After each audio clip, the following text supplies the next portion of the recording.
The Stack. People, Business, Technology. With Dan Tomaszewski of Everything MSP.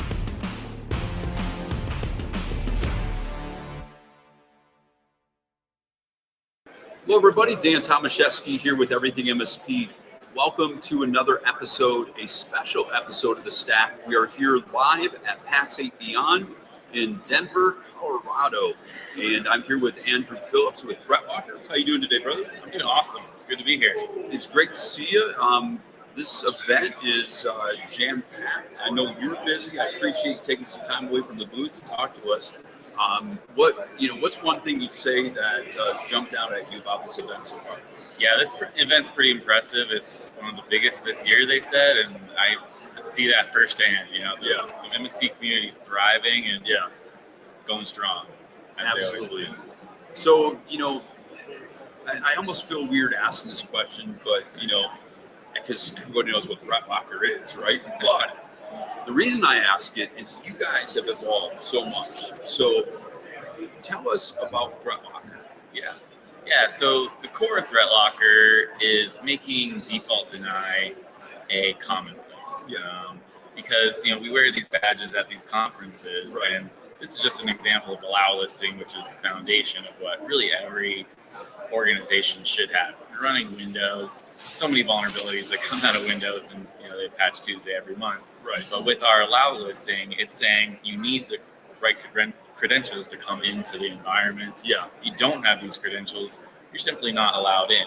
Versus a reactive solution that will maybe gloss over if you have credentials, let you in, and then pull you out if you're trying to steal stuff from other booths and put things in your pocket. Right. If they don't detect that, then they've left and left no trace. Where at ThreatLocker, we just prevent that in the first place. So let's talk about the value they provide for MSPs. Yeah.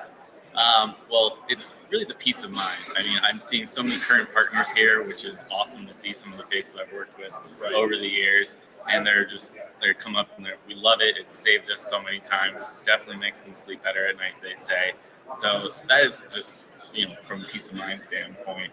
But really it differentiates your business versus going against another MSP that might just be running a dime a dozen EDR like everyone else. Yeah. But when you have a zero trust solution that you can offer, it really separates your business from someone else once the client understands why zero trust is needed. And once they kind of understand that this is available and antivirus doesn't do this and they're left unprotected, then it usually is a pretty easy sell.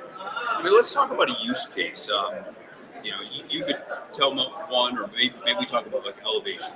Can we talk a little bit about those type of use cases? Yeah, absolutely. So elevation is one small piece of our platform, but it's all wrapped into application control in what we do. We've also released patch management in the last 6 months too, which is something I didn't really see coming, but it does make sense with that full application control suite. But elevation's an easy win for MSPs because they don't want to give admin rights away, but sometimes they just end up doing it anyway because those pesky applications that are poorly written need to run as admin, or they do want to do installs, but they don't want to give admin rights all the time, or just maybe even a printer driver. So with elevation, it makes it super easy, quick. You do it from a mobile app as well, and give them those admin rights. But then it's the differentiator between our elevation and maybe some other solutions out there is we have ring fencing. Ring fencing is super unique to ThreatLocker. Really worth its weight in gold, I say, even though it's software, it's not really heavy. But it prevents that lateral movement. If they did find a browse box in QuickBooks or something that was elevated, they can't go to PowerShell and run PowerShell's admin from that elevated application. So you are plugging those holes and making sure that only what you need is elevated, not the whole user, not the whole machine. Okay. So what's one other thing that, you got somebody coming up to the booth, what are they asking about that's, maybe something new? I know you mentioned patch management. You guys, recently at Zero Trust World back in February, launched a lot of new things. What's really jumping out? Yeah, so our EDR and MDR service has really taken off.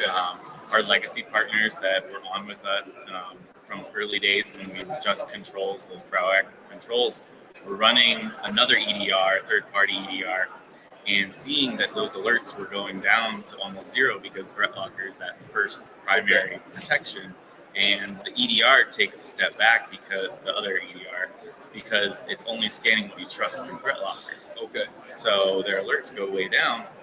Whereas when you have ThreatLocker's EDR now, it has all that telemetry data at the front end. So we are able to alert better on that. Of course, we're preventing before we need to react is really the main goal of it all. But our EDR has all that telemetry data. Really kind of a money play as well, too. It's a very cheap add-on to the full stack. And it makes sense. We always also have our Office 365 connector within there too, so we can alert within the Office 365 environment that people might not know we do that either. Awesome. One final piece of advice that you give to an MSP? Start now. I think that was the keynote in the beginning. Start now. Don't wait to adopt zero trust.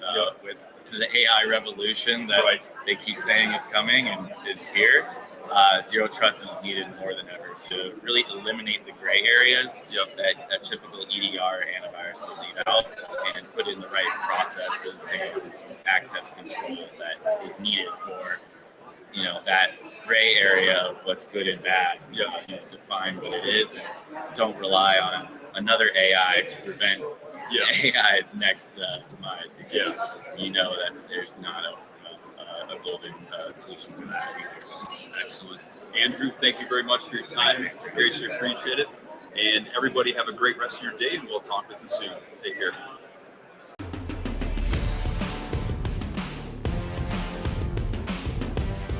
Thank you for listening to The Stack.